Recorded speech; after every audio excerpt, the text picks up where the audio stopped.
we see how the artist's fidelity has strengthened the fiber of our national life. If sometimes our great artists have been the most critical of our society, it is because their sensitivity and their concern for justice, which must motivate any true artist, makes him aware that our nation falls short of its highest potential. This helps explain why at various times in many countries, including in this country, there have been attempts, sometimes successful, at least for periods of time, to censor artists, to ban artists. Of course, sometimes it's on the grounds that their work is pornographic or obscene, but very often it's not. It's on the grounds that it's unsuitable for people, or that it's inaccurate, or that it's subversive. And when that work is banned by power, because that's what's doing it, it is attempting to keep away from individuals some source about a basic representation of life, which may include specific elements in that country or that nation by implication, if not explicitly. I see little of more importance to the future of our country and our civilization than full recognition of the place of the artist.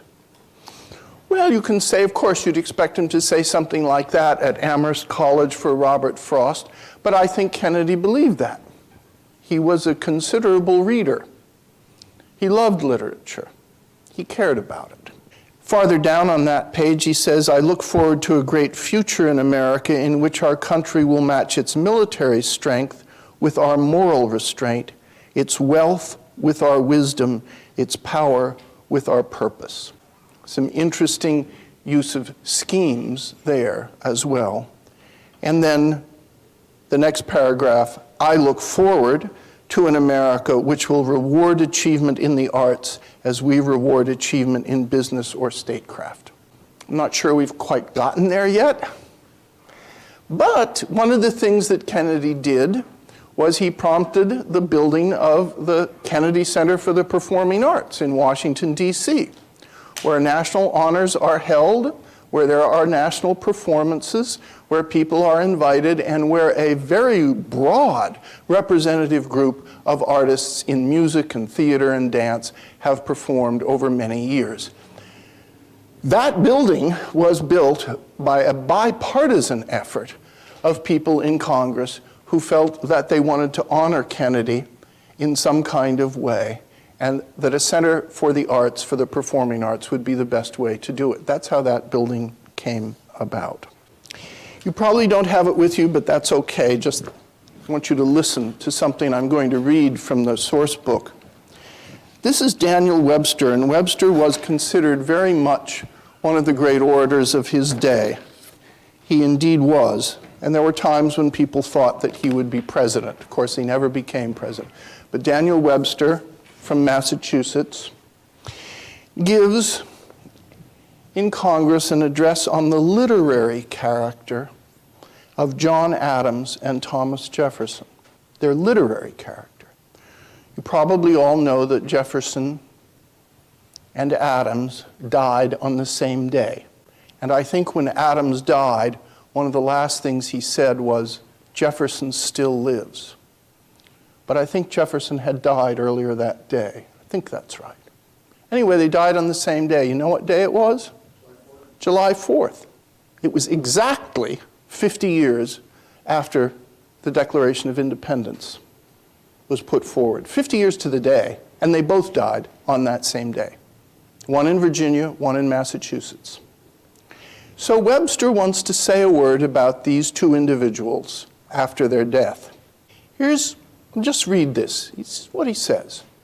They both had a zealous attachment to learning and to the cause of general knowledge, general education. Paideia in Greek. That's where we get our word encyclopedia, encyclopedia.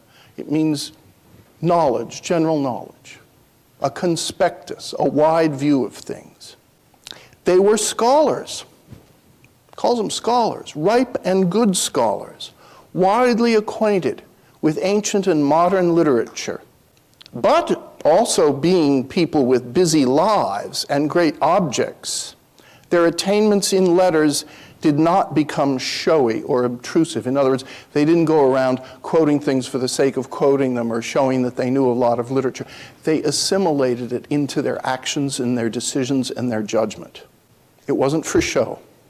I would hazard the opinion, says Webster, that if we could now ascertain all the causes which gave them eminence and distinction, we should find not among the least their early acquisitions in literature, the resources which it furnished, the promptitude and facility which it communicated, and the wide field it opened for analogy and illustration. In other words, for tropes, for comparisons, for metaphors, for images. Literature sometimes, and pretensions to it much oftener, disgusts by appearing to hang loosely on the character. But in these two individuals, it was put into use.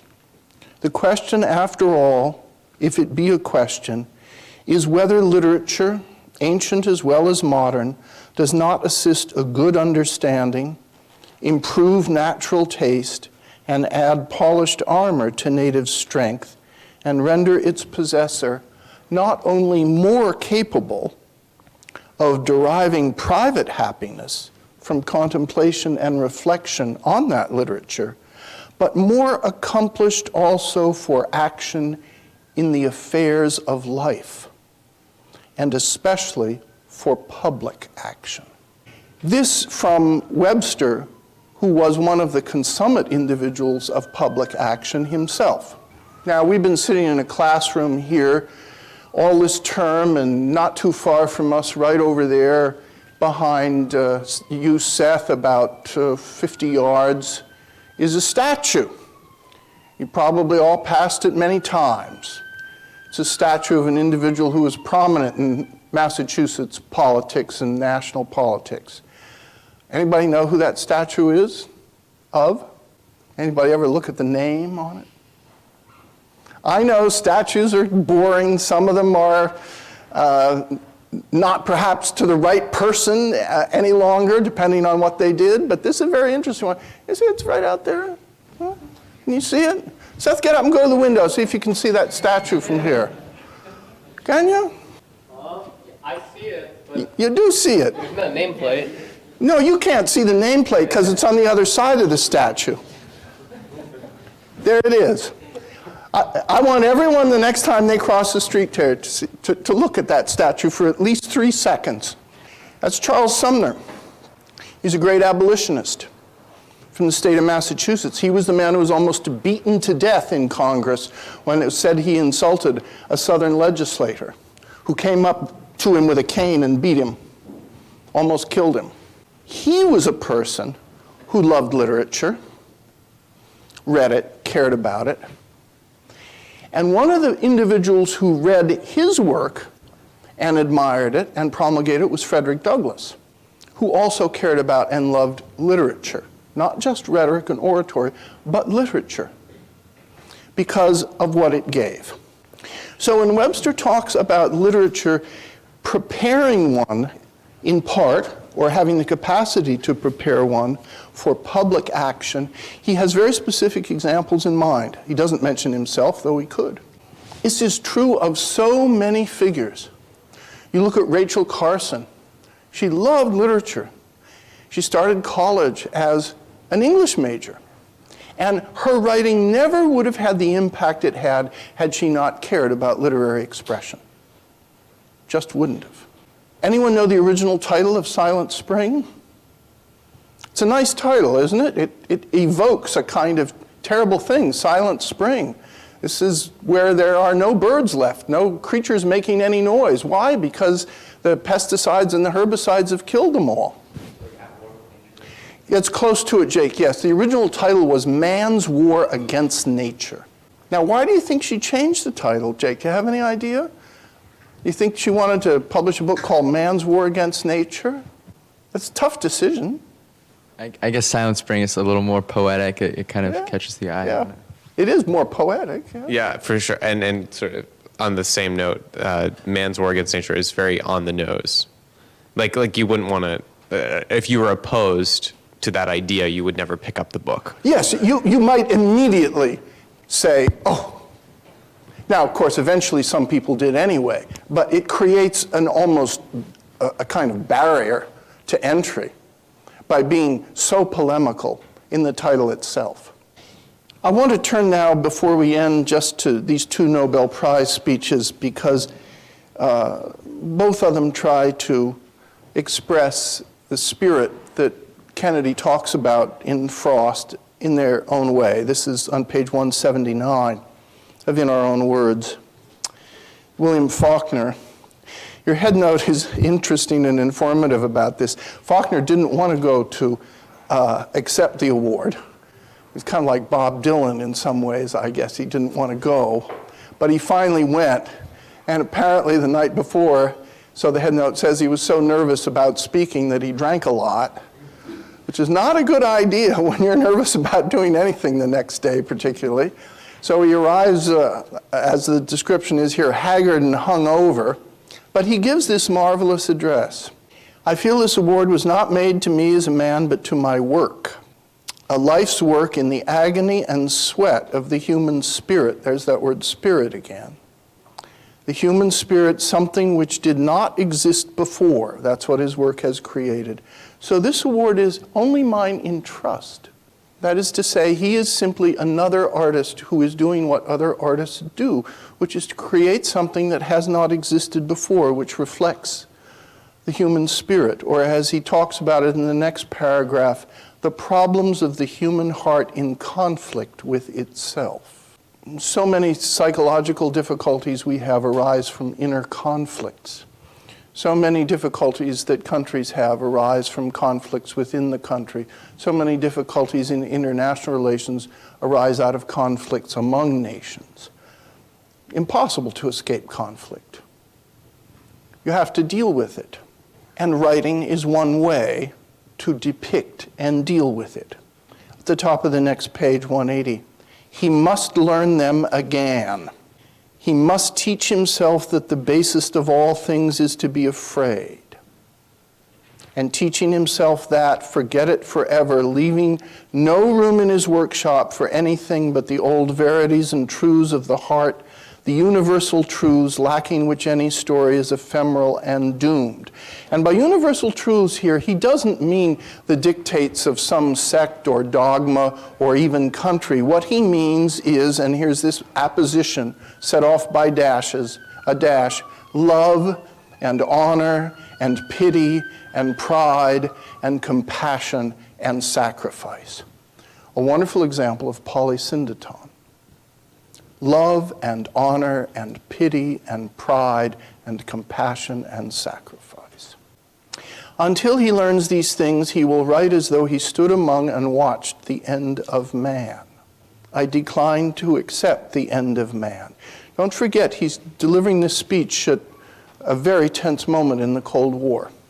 Just have a situation in which there is developing a nuclear arms race. At the end, the poet's and writer's duty is to write about these things, a privilege to help man endure by lifting his heart. This is echoing what Keats says about what the writer does, which is a sentence I put on your outline, which you can read later.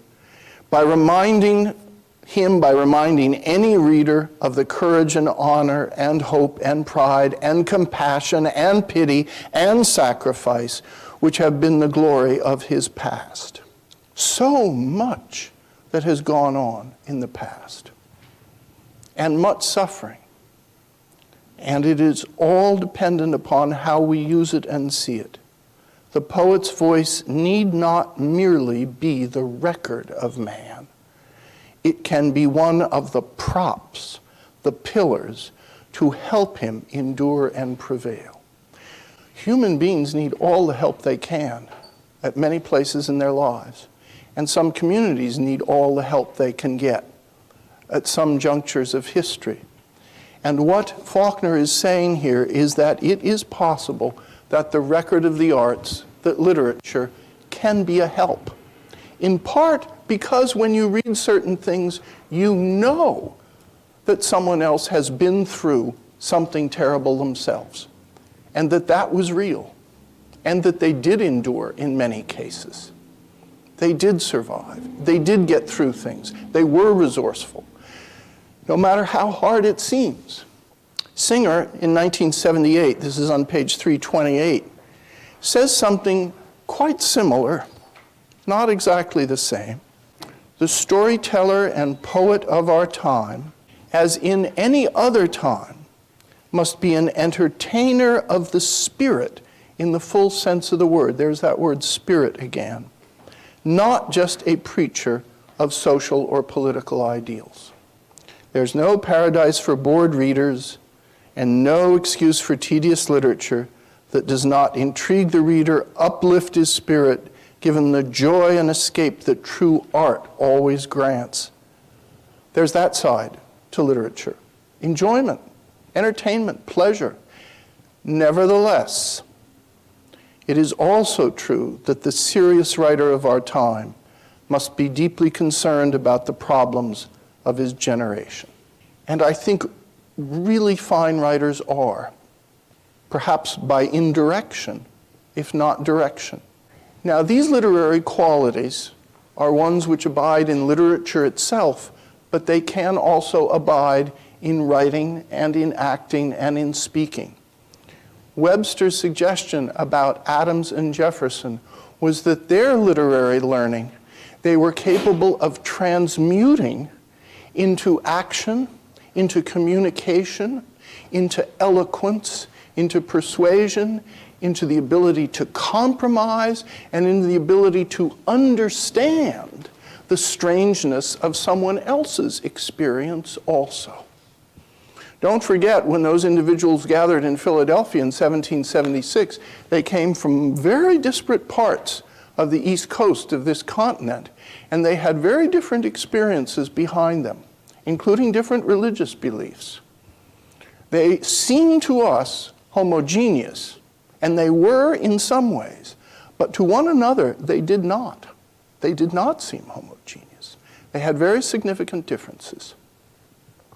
So Singer goes on to say, a little farther down on that same page, he talks about a generation that has lost faith in providence, but also in man himself and in institutions.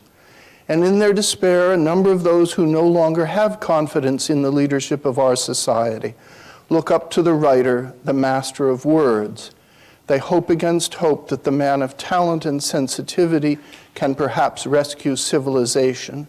Maybe there is a spark of the prophet in the artist after all. Well, it's a very grand statement, but I think it is at times true.